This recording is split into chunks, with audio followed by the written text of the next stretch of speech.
வாகனவியல் தமிழ். வணக்கம் ஃப்ரெண்ட்ஸ், நான் கோபிநாத். இது வாகனவியல் தமிழ் மெக்கானிக்கல் யூடியூப் சேனல். இன்றைக்கி வந்து வீட்டில் நம்ம என்ன பார்க்க போகிறோன்னா, பல்சர் வண்டியில் கோன்செட், அதாவது ரேசர் கட் எப்படி மாற்றுறதுன்னு பார்க்க போகிறோம். ஃபஸ்ட்டு ரேசர் கிட்டால் என்ன ப்ராப்ளம் வரும்னா, வண்டி வந்து ஹேண்டிலிங் ரொம்ப கஷ்டமாக இருக்கும். அதே மாதிரி நீங்கள் வண்டி ரன்னிங்கில் போகும்போது பார்த்தீங்கன்னா ஒரு 60-70 மேலே போகும்போது ஹேண்டில் வந்து சைடில் ஷேக் ஆகும், வண்டி கண்ட்ரோல் பண்ண முடியாது. இது மாதிரி ப்ராப்ளம் நிறைய வரும். இது எல்லா வண்டியிலுமே வரும். நம்ம ஒரு வண்டியில் ரேசர் கட் மாற்றினா சரியாயிடும். இன்றைக்கி வந்து இந்த பல்சர் 220 ரேசர் கட் மாற்ற போகிறோம். இது நம்ம ரேசர் கட் போயிடுச்சா இல்லையான்னு எப்படி கண்டுபிடிக்குதுன்னா, நம்ம இந்த மாதிரி ஹேண்டில் வேறு ஸ்ட்ரைட்டாக வண்டியை சென்டர் போட்டு இந்த மாதிரி ஸ்ட்ரைட்டாக வச்சிங்கன்னா அது ஆட்டோமேட்டிக்காக ஏதாவது லெஃப்ட்டோ இல்லை ரைட்டோ ஒரு சைடு சாயணும். அப்படி சாஞ்சதுனா தான் அது வந்து ஓரளவுக்கு வண்டி நார்மலாக இருக்குது, எந்த பிரச்சனையும் இல்லைன்னு அர்த்தம். ஆனால் இந்த வண்டியில் பார்த்தீங்கன்னா இது ஃபுல்லாக ஸ்டெப்பாக நிற்கிது பாருங்கள். ஷேக் பண்ணிவிட்டால் கூட அது சென்டரில் நிற்கிது. அப்போ என்ன ஆனால் அந்த ரேசர் கட் பால்ஸ் வந்து ரொம்ப தேய்மானம் ஆகிட்டு அது வந்து டேமேஜ் ஆகிருக்குன்னு அர்த்தம். அதனால தான் வந்து ஹேண்டில் பார் வந்து ஸ்ட்ரைட்டாக நிற்கிது, சைடில் சாயலை.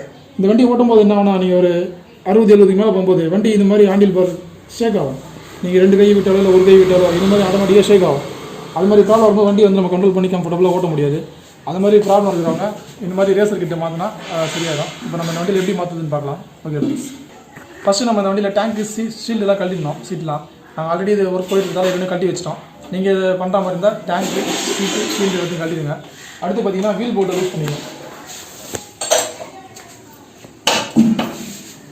வீல் போல்ட்டை ஃபுல்லாக லூஸ் பண்ணி வச்சிங்க ஃபஸ்ட்டு. அதுக்கப்புறம் கேலிபர் கழட்டணும். அதுக்கப்புறம் டாப்பில் ஃபுல்லாக லூஸ் பண்ணிடணும். பிரேக் கேலிபரை கழட்டிடும்.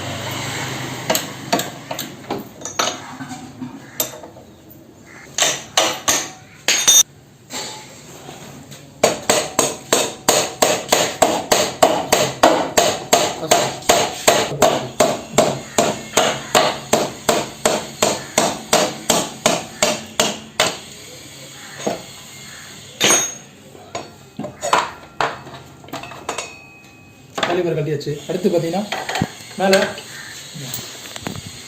இந்த டாப் போல்ட்டை லூஸ் பண்ணணும். அதாவது 22 ரிங்ஸ் போட்டு இந்த போல்ட் லூஸ் பண்ணிட்டு அதுக்கடுத்து சைடில் ஒரு 6 சைஸ் அலங்கி வரும். இந்த போல்ட்டு லூஸ் பண்ணணும். அதுக்கடுத்து அதே மாதிரி லெஃப்ட் சைடில் இருக்க அந்த 6 சைஸ் அலங்கி லூஸ் பண்ணணும்.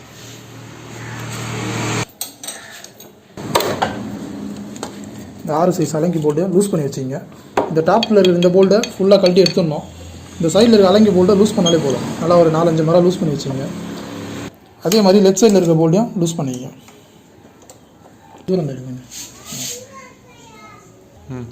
இப்போ வீலை கழட்டி வெளியே எடுத்துடலாம்.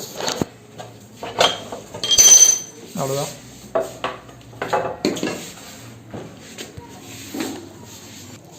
அடுத்து பார்த்தீங்கன்னா இந்த டீ ஸ்டெம்மோட 4 டியூபை லாக் பண்ணியிருப்பாங்க, 17 சைஸ் போல்டு. அந்த போல்ட்டை லூஸ் பண்ணிடணும். டைட் எடுக்கணும்னு அவசியம் இல்லை, லூஸ் பண்ணாலே போதும். அதே மாதிரி லெஃப்ட் சைடில் இருக்கும், அதையும் லூஸ் பண்ணிடுங்க. இப்போ லூஸ் பண்ணதுக்கப்புறம் பார்த்தீங்கன்னா 4 லெக் ஆட்டோமேட்டிக்காக கீழே வந்துடும் டியூபோட.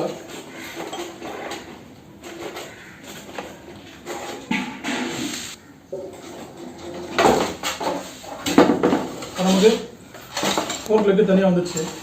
அடுத்து நம்ம இந்த டூம் செட்டை ஃபுல்லாக அவுத்து கீழே இருக்கணும். ஏன்னு பார்த்தீங்கன்னா இது வந்து இந்த 220 பொறுத்த வரைக்கும் இந்த டூம் கிளாம்புக்கு மேலே தான் டீ ஸ்டெம் வரும். அதனால் இந்த டூம் கிளாம்பை கழட்டினா தான் நம்ம டீ ஸ்டெம் வெளியே எடுக்க முடியும். அதனால் ஃபஸ்ட்டு டூமை கழட்டி இறக்கிடுவோம். இந்த டாப் லைட்டை தூக்கி மாட்டோம், ஃப்ரீயாக வந்துடும். எடுத்ததுக்கப்புறம் இதில் பார்த்தீங்கன்னா இந்த டூமோட மவுண்டிங் கிளாம்ப், இந்த மவுண்டிங் கிளாம்பில் பார்த்தீங்கன்னா 2 12 சைஸ் போல்டு இருக்கும். இது லூஸ் பண்ணி கழட்டிடணும். கழட்டிட்டு அதுக்கு அடுத்து கீழே இந்த ஆயில் கூலரோட மவுண்டிங் போல்டு, இது ரெண்டுத்துலேயும் பார்த்தீங்கன்னா டூம் கிளாம்ப் அட்டாச் பண்ணியிருப்பாங்க. இந்த ஆயில் கூலரோட மவுண்டிங் போல்ட்டையும் கழட்டி எடுக்கணும். 12 பிட்ராடு போட்டு அதை லூஸ் பண்ணிக்கலாம், இல்லை ரிங்ஸ் போட்டு லூஸ் பண்ணிக்கலாம்.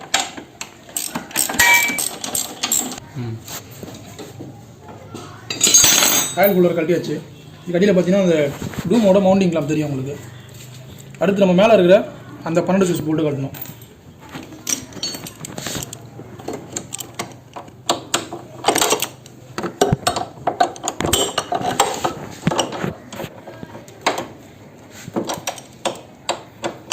இதுக்கெல்லாம் ராஜெட் இருந்தால் ஈஸியாக இருக்கும். ரிங்ஸஸ் பண்ணலாம் இருந்தீங்கன்னா எடுத்து போகிறது கஷ்டமாக இருக்கும்.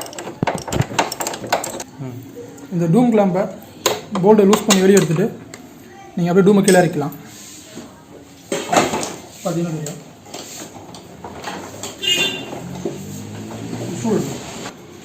ஒரு ஸ்டூல் வச்சு அது மேலே டூம் வச்சுங்க. அடுத்து இப்போ நீங்கள் ஈஸியாக டீ ஸ்டெம்லாம் வெளியே எடுத்துக்கலாம். இந்த கேபிள்லாம் கரெக்டாக ரூட்டிங் பார்த்துட்டு வெளியே எடுத்துடணும். டீ ஸ்டெம்மில் மேலே பார்த்தீங்கன்னா இந்த கோன்செட் நெட்டு இதை லூஸ் பண்ணிங்கன்னா டீ ஸ்டெம் தனியாக வெளியே வந்துடும். ஃபுல்லாக கழட்டி எடுத்துடணும்.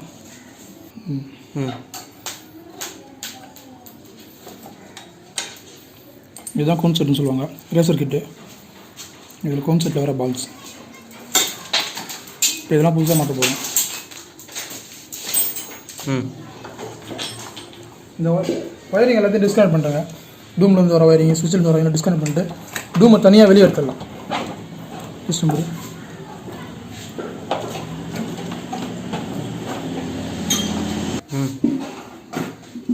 டூம் வெளியே வந்துச்சு. இப்போ நம்ம வேறு சைட்டுக்கு ஈஸியாக டிஸ்டர்பன்ஸ் இருக்காது.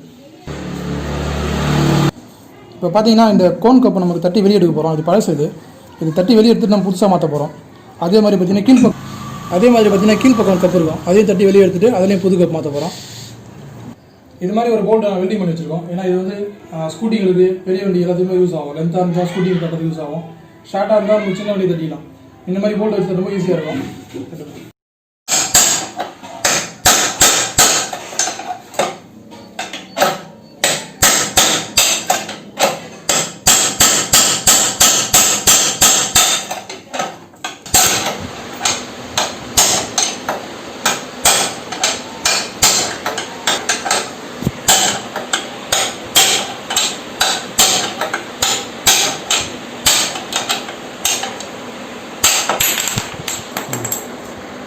குறைச்சிங்க. இப்போ நம்ம கோன் கப்பை தட்டி எடுத்த இடத்துல எதுவும் பிசுறுலாம் இல்லாமல் அழகாக சாஃப்டாக லைட்டாக எமரி பண்ணிடலாம். ஏன்னா ஏதாச்சும் இதில் பிசுறு இருந்துச்சுன்னா கப்பு வந்து புது கப்பு சரியாக சீட்டிங் ஆகாது. நமக்கு வந்து பார்த்திங்கன்னா கோன் செட் மாட்டியும் ப்ராப்ளம் வந்துகிட்டே இருக்கும்.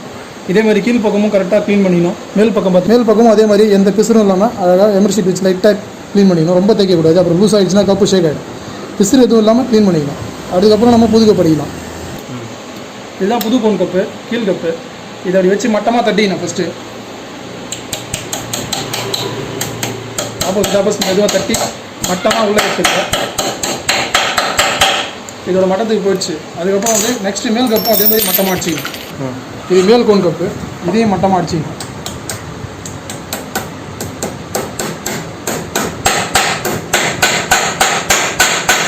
மட்டமாக அடிச்சாச்சு. இதுக்கப்புறம் இதை டைட் பண்ணி தான் மேலே ஏற்றணும். அடுத்து பார்த்தீங்கன்னா இது மாதிரி ஒரு போல்ட் எடுத்துக்கங்க. போல்ட் எடுத்துக்கிட்டு இதில் இது மாதிரி ஒரு காலர் கரெக்டாக இந்த கோன் கப்பில் ஃபிட் ஆகிற மாதிரி ஒரு காலர் போட்டு நம்ம கரெக்டாக இதில் மேட்ச் பண்ணிடணும். மேட்ச் பண்ணிவிட்டு இந்த போல்டு மேலே வந்ததுக்கப்புறம் அதில் இது மாதிரி ஒரு ஸ்பேசர் போட்டு ஒரு நட்டு போட்டு டைட் பண்ணிங்கன்னா ஆட்டோமேட்டிக்காக 2 கப்புமே உள்ளே போய்ட்டு சீட்டிங் ஆகிடும். இப்போ பார்த்தீங்கன்னா நான் போட்டு 22 ரிங்ஸ் போட்டு டைட் பண்ணுறேன். அழகாக கீழே மேலே இருக்கிற 2 கோன் கப்பும் ஒரே நேரத்தில் சீட்டிங் ஆகிடும். இதை வந்து தட்டிலாம் ஏற்றக்கூடாது.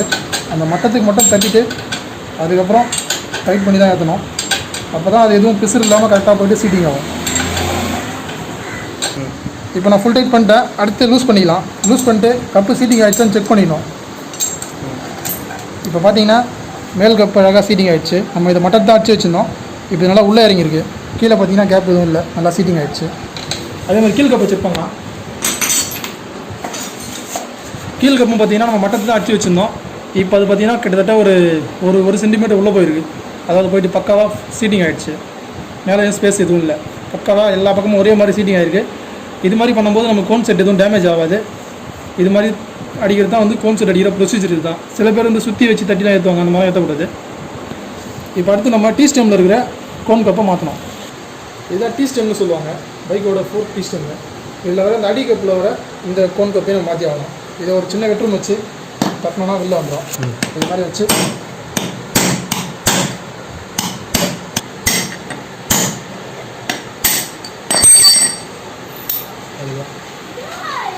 நெட்டு போட்டு தட்டணும். ஏன்னா த்ரெட்டு ஏதாவது தான் டேமேஜ் ஆகுது. இந்த வண்டியில் த்ரெட் இல்லை, இருந்தாலும் டேமேஜ் ஆகுதுன்னு சொல்லிட்டு நெட்டை போட்டு அதாவது போல்டு போட்டு தட்டினீங்கன்னா சேஃப்டியாக இருக்குது. இப்போ கப்பை மாற்றிடும். இதில் அடியில் ஒரு ரப்பர் டஸ்ட்டு கப்பு வரும், ரப்பர் கப்பு. இதை எடுத்துக்கணும். இது புது ஒரு டஸ்ட்டு கப்பு. இதை மாற்றிடலாம். இந்த வாஷர் ஃபஸ்ட்டு போங்க, முதல்ல க்ளீன் பண்ணிடலாம். அடியில் எதுவும் டஸ்ட் இல்லாமல் க்ளீன் பண்ணிங்க. ஏன்னா அது சீட்டிங் ஆகும்போது எதுவுமே இருக்கக்கூடாது, சமமாக இருக்கணும். க்ளீன் பண்ணிட்டு அது மேலே இந்த வாஷர் போட்டு அதுக்கு மேலே இந்த டஸ்ட்டு கப் இதை போட்டுட்டு புது கான்செப்டை ஃபிக்ஸ் பண்ணலாம். கான்செப்ட்டு இதை ஃபிக்ஸ் பண்ணலாம். இப்போ என்ன பண்ணணும்னா ஒரு பைப் வச்சு தட்டிக்கணும். இது மாதிரி ஒரு பைப்பை இன்செர்ட் பண்ணிட்டு அதுக்குள்ளே போகக்கூடிய அந்த பைப் போல் இப்போ நம்ம அந்த பைப் மேலே சுற்றியால் தட்டோம்னா அது அழகாக போய்ட்டு சீட்டிங் ஆகிடும். கீழே பதத்துக்கு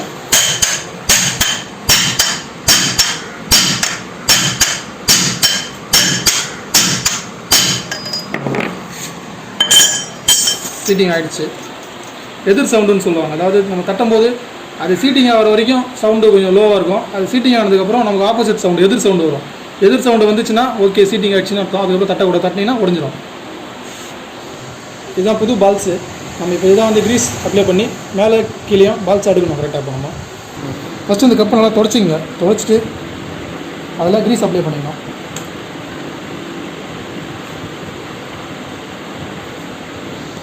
அதுக்கடுத்து நம்ம பால்ஸ் அதில் லைனாக அடுக்க வேண்டியது தான்.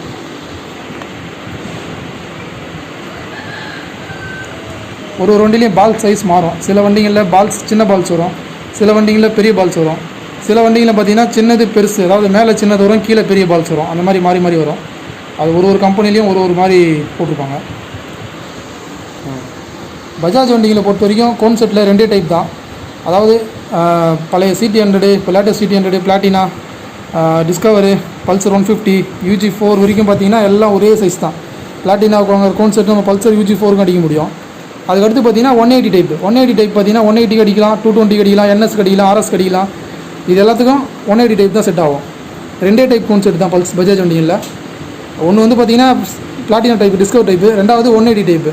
இது சில வண்டிக்கு எல்லாத்துக்கும் இது மேட்ச் ஆகும், சில வண்டிக்கு அது மேட்ச் ஆகும். அந்த மாதிரி இப்போது ஹீரோ ஹோண்டாவில் எடுத்திங்கன்னா ஸ்ப்ளெண்டருக்கு ஒரு டைப் இருக்கும், ஸ்ப்ளெண்டர் ப்ரோவுக்கு வேறு டைப் இருக்கும், பேஷன் ப்ரோவுக்கு ஒரு டைப் இருக்கும். அதுலேயும் ஒரு 2-3 டைப் இருக்க மாதிரி இருக்குது. அவ்வளோதான். நம்ம மேலே பால்ஸ் அடிக்க முடிச்சாச்சு. அடுத்து கீழே அடிக்கலாம். சில பேர் பார்த்தீங்கன்னா கீழ் கோனில் வந்து பால்ஸ் எடுக்குவாங்க. நான் டீஸ்டமில் அடிக்கிட்டு தான் மாட்டுவேன். அது நான் கற்றுக்கிட்டது அந்த மாதிரி. அதனால் டீஸ்டமில் அடிக்கிட்டு மாட்டால் தான் எனக்கு வசதியாக இருக்கும். சில பேர் அந்த அடிக்கப்பில் மேலே எடுக்குவாங்க.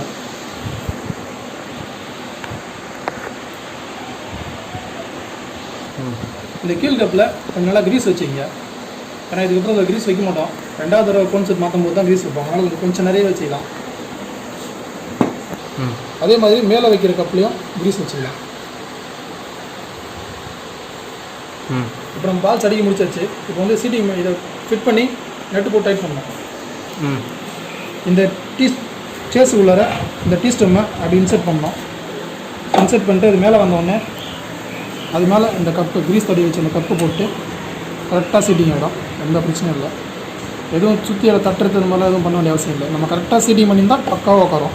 கரெக்டாக உட்காந்துட்டு போடுங்க. இதுக்கு மேலே ஒரு நட்டை போட்டு டைட் பண்ணலாம். இது நட்டு போட்டு டைட் பண்ணுற வரைக்கும் கீழே இதில் கை எடுக்கக்கூடாது. ஏன்னா கை எடுத்திங்கன்னா டீஸ்டம் கீழே இறங்கிடும். பால்ஸோட அந்த லைன்லாம் மாறிடும்.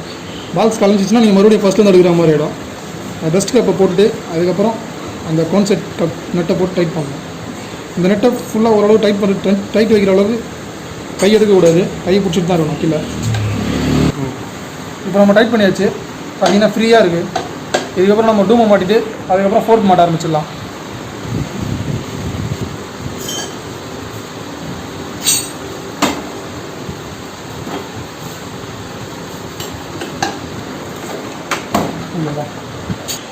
டூமோட மேல் போல்டை போட்டதுக்கப்புறம் இந்த ஆயில் கூலரை படியை வச்சு கீழ் போல்டை போட்டுடணும். இதில் ஒரு சின்ன காலர் வரும், அதெல்லாம் மிஸ் பண்ணக்கூடாது.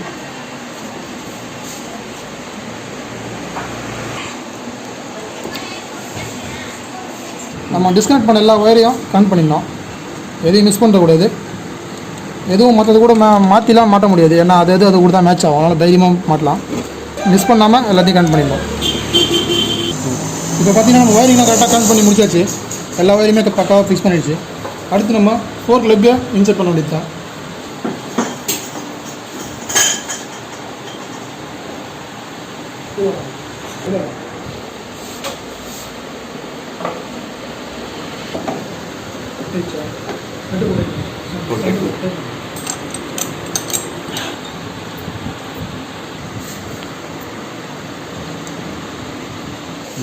மேலே அந்த அலங்கியை டைட் பண்ணிட்டு அதை எடுத்து கீழே நம்ம லூஸ் பண்ணுங்க. டீ ஸ்டெம்மில் வர 17 சைஸ் போட்டு டைட் பண்ணிக்கலாம். அடுத்து நம்ம வீலை மாட்டிக்கலாம். வீல் ஆக்சிலில் க்ரீஸ் போட்டுங்க. நெக்ஸ்ட் டைம் கழட்டும் போது ஈஸியாக இருக்கும். ஸ்பீடோமீட்டர் வாங்கிற ஃபிட் பண்ணிட்டு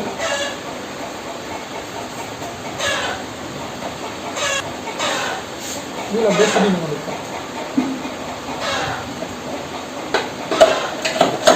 அவ்வளோதான். அடுத்து வீல் போல்டோட வாஷரை போட்டு அதை நெட்டு போட்டு டைட் பண்ணிடலாம். 22 ரிங்ஸ் போட்டு ஃபுல் டைட் பண்ணிக்கலாம். அடுத்து பிரேக் கேலிபரை மாட்டிக்கலாம்.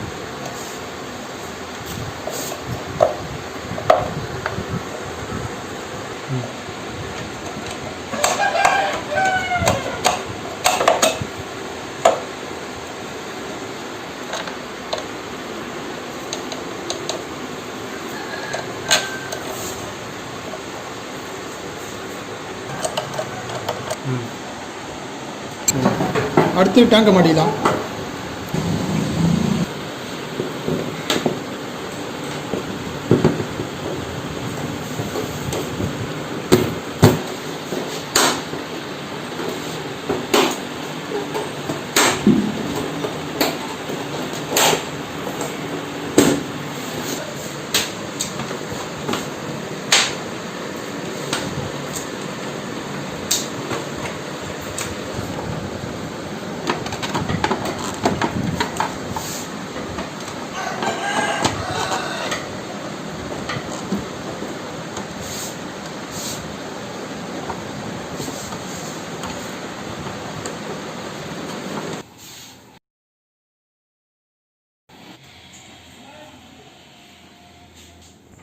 ஓகே ஃப்ரெண்ட்ஸ், இப்போ 220 கோன்செட் மாற்றி முடிச்சாச்சு. கிட்டத்தட்ட எல்லா வேலையும் முடிஞ்சிச்சு இந்த வண்டியில். இந்த வண்டி பார்த்தீங்கன்னா இன்ஜின் சீஸ் ஆகி தான் நம்மகிட்ட வந்துச்சு. Four piston damage, white smoke அடிச்சுட்டு, back brake failure, cone set vibration problem, alignment problem, நிறைய ப்ராப்ளத்தோடு நம்மகிட்ட வந்தது. இப்போ நம்ம போன வீடியோவில் பார்த்துருப்போம். நம்ம இதை வந்து போர் பிஸ்டன்லாம் சேஞ்ச் பண்ணி டைமிங் சேஞ்ச், கிளச் பிளேட்லாம் சேஞ்ச் பண்ணியிருப்போம். இன்ஜினை வந்து சனிக்கிழமை ரெடி பண்ணிட்டோம். இன்றைக்கி வந்து பிரேக்கும் கோன்செட் ரெடி பண்ணியாச்சு. வண்டியோட வேலை ஃபுல்லாக முடிஞ்சிச்சு. இந்த வண்டி வந்து யூடியூப் மூலமாக தான் நம்மகிட்ட வந்தது. இப்போ நம்ம ஷாப்லேருந்து ஒரு 50 கிலோமீட்டர் தள்ளி உத்திரமேரூர்னு சொல்லிட்டு ஒரு ஊர்லேருந்து எடுத்துகிட்டு வந்துட்டாங்க. வண்டியோட வேலைலாம் முடிஞ்சிச்சு பக்கவா. இதுக்கப்புறம் கஸ்டமர் வந்து ஓட்டி பார்த்ததுக்கப்புறம் அவரோட திருப்தி தான் நம்ம முக்கியம். நம்ம வீடியோ பிடிச்சா லைக் பண்ணுங்கள், நம்ம சேனல் பிடிச்சா சப்ஸ்கிரைப் பண்ணுங்கள். பெல் ஐக்கானை கண்டிப்பாக கிளிக் பண்ணிங்க, ஆள் வச்சு கிளிக் பண்ணிங்க. ஏன்னா நம்ம தினம் போடுற ஒரு வீடியோ கண்டிப்பாக உங்களுக்கு வந்து சேரும். நம்ம வீடியோ பிடிச்சா நம்ம சப்போர்ட் பண்ணுங்கள். Thank you friends.